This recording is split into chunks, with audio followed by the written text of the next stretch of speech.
Hai, Assalamualaikum warahmatullahi wabarakatuh. Bagaimana kabar kalian hari ini? Semoga sehat selalu ya. Bertemu lagi dengan Ibu di pembelajaran biologi kelas 11. Materi yang akan kita bahas saat ini adalah tentang organ pada tumbuhan. Disimak baik-baik ya materinya. Organ pada tumbuhan yang pertama yang akan kita bahas adalah tentang akar. Sifat-sifat akar diantaranya adalah umumnya terdapat di dalam tanah dengan arah tumbuh yang menuju ke pusat bumi atau disebut dengan geotrof. Kemudian tidak beruas-ruas dan tidak berbuku-buku. Kemudian ujungnya meruncing untuk memudahkan akar menembus ke dalam tanah. Fungsi akar diantaranya adalah yang pertama, memperkuat berdirinya tumbuhan. Kemudian yang kedua, menyerap air dan zat makanan dari dalam tanah. Dan yang ketiga, untuk menyimpan cadangan makanan, contohnya pada ubi kayu. Nah, perbedaan akar tunggang dan akar serabut bisa dilihat dari gambar yang Ibu sajikan ya. Akar tunggang biasanya dimiliki oleh tumbuhan dikotil dan tumbuhan berbiji terbuka atau gimnospermae. Letak xilem dan floem pada akar tunggang biasanya bersifat kolateral.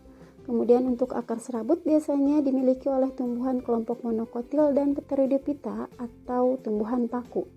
Letak xilem dan floemnya biasanya tidak teratur.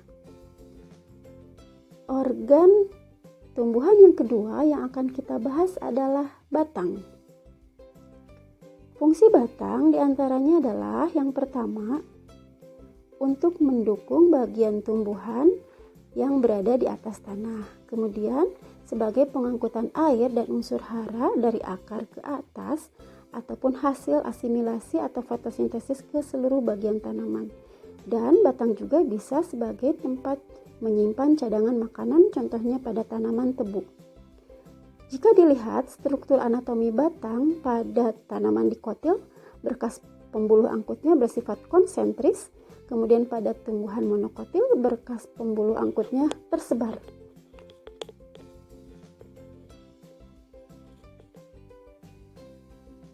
Organ tanaman yang ketiga yang akan kita bahas adalah daun.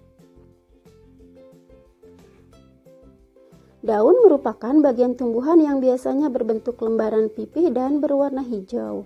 Fungsi daun yang pertama adalah sebagai tempat berlangsungnya proses fotosintesis, yaitu sintesis zat makanan atau bahan organik dari karbon dioksida, kemudian ditambah air menghasilkan C6H12O6 atau glukosa.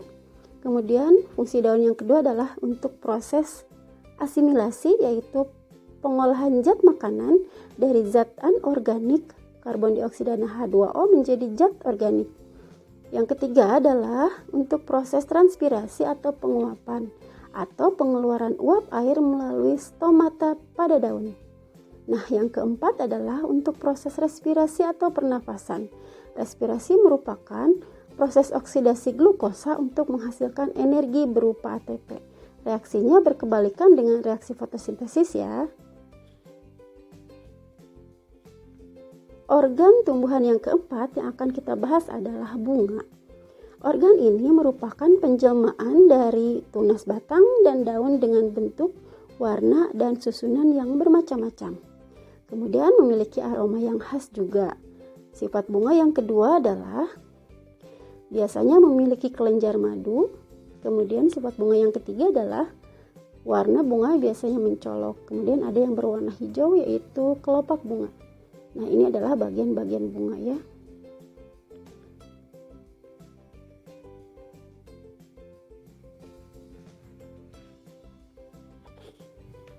Berikutnya yang akan kita bahas adalah organ tanaman yang kelima atau terakhir,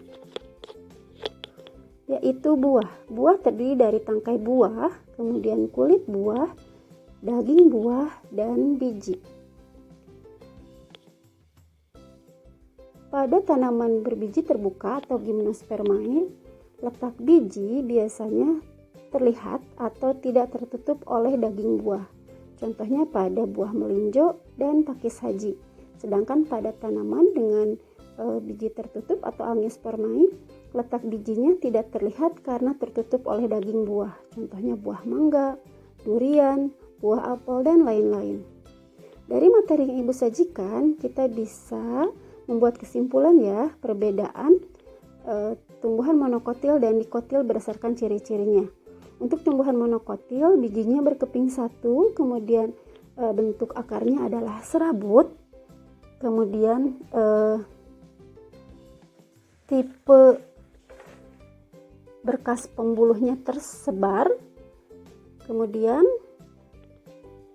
jumlah perhiasan bunganya berkelipatan 3. Sedangkan untuk kelompok tumbuhan dikotil, bentuk akarnya tunggang, kemudian keping bijinya berkeping 2, pertulangan daunnya bisa menyirip ataupun menjari, memiliki kambium sehingga batang pada tumbuhan dikotil diameternya bisa bertambah besar. Berkas pembuluh angkutnya konsentris atau di mana letak xilem berada di sebelah dalam dan letak floem berada di sebelah luar. Baik anak-anak, itu adalah organ-organ yang ada pada tanaman. Ada 5 ya. Nah, pada sesi terakhir Ibu berikan lembar kerja yang harus kalian kerjakan. Ada 4 soal yang harus kalian kerjakan. Kalian bisa menambahkan sumber belajar dari manapun yang relevan untuk mengerjakan soal-soal yang Ibu sajikan berikut ini. Hasil pekerjaan kalian unggah kembali di Google Classroom.